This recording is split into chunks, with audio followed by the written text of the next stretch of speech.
అఖిలైత ఇదేంటో తెలుసా? ఏంటది? ఇది గ్రౌండ్ నట్ క్రాప్ అన్నమాట. అదే వేరుశనగ పంట. దీన్ని మనం 3 సీజన్లో వేస్తాం. రబీలో వేస్తాం, ఖరీఫ్లో వేస్తాం అండ్ సమ్మర్లో వేస్తాం.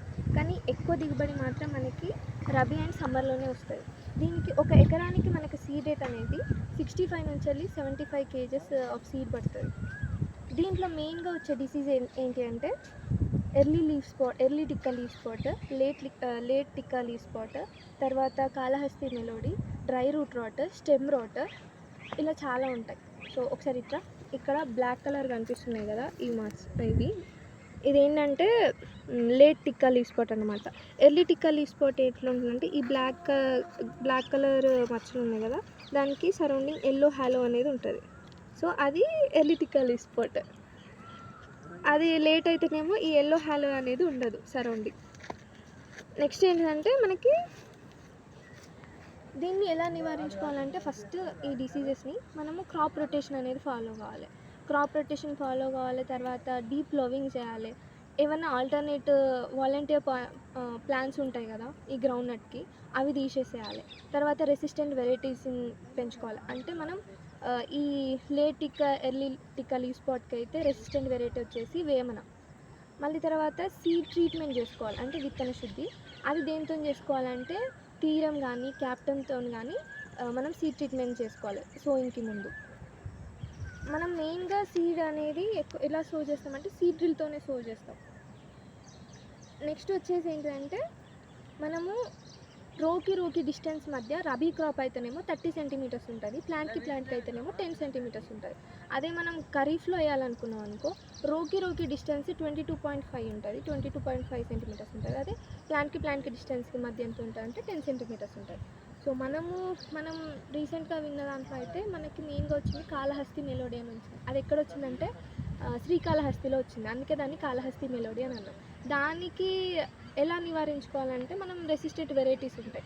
ఏంటిదంటే తిరుపతి 3 ఉంటుంది, తర్వాత ప్రసురా ఉంటుంది, తర్వాత వేమన ఉంటుంది. ఈ 3 వెరైటీస్ని మనం ఎంచుకున్నట్టయితే మనకి క్రాప్ ఈల్డ్ అనేది ఎక్కువ ఉంటుంది.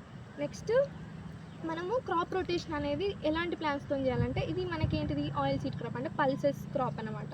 సో మనము పల్సెస్ క్రాప్ కాకుండా వేరేది వేసుకోవాలి. ఏంటిది అంటే ఇప్పుడు సీరియల్స్ ఉన్నాయి కదా, బాజ్రా, జోవర్, అలాంటి క్రాప్ని కనుక మనం వేసుకున్నట్టయితే బాగుంటుంది. నెక్స్ట్ ఏంటిదంటే మనము ఎప్పుడైతే ఈ పంట వేసుకుంటామో దీని చుట్టూ మన బార్డర్ క్రాప్స్ ఉంటాయి కదా, అదే బాజ్రా కానీ జోవర్ కానీ వేసుకోవాలి. అలా వేసుకోవడం వల్ల ఏమవుతుందంటే హైట్ డిఫరెన్స్ ఉంటుంది కదా.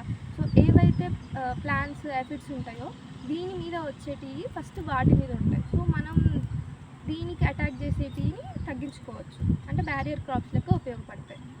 నెక్స్ట్ ఏంటిదంటే కాళహస్తి మెలోడీ అని చెప్పిన కదా, దానికి మనము అది ఎందుకు వస్తుందంటే నెమటోడ్స్ వల్ల వస్తుంది. సో మనం ఎప్పుడైతే క్రాప్ చూస్ చేసుకుంటున్నామో ల్యాండ్ అనేది నెమటోడ్ రెసిస్టెంట్ అంటే నెమటోడ్ ఫ్రీగా ఉండేది తీసుకోవాలి.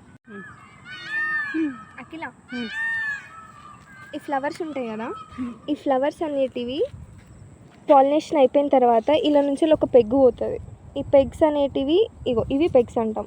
ఎప్పుడైతే ఈ పెగ్స్ వచ్చేసి ఉంటాయో వీటిపైన మనం మట్టేసేయాలి, అంటే ఎర్తింగ్ అప్ చేసేయాలి.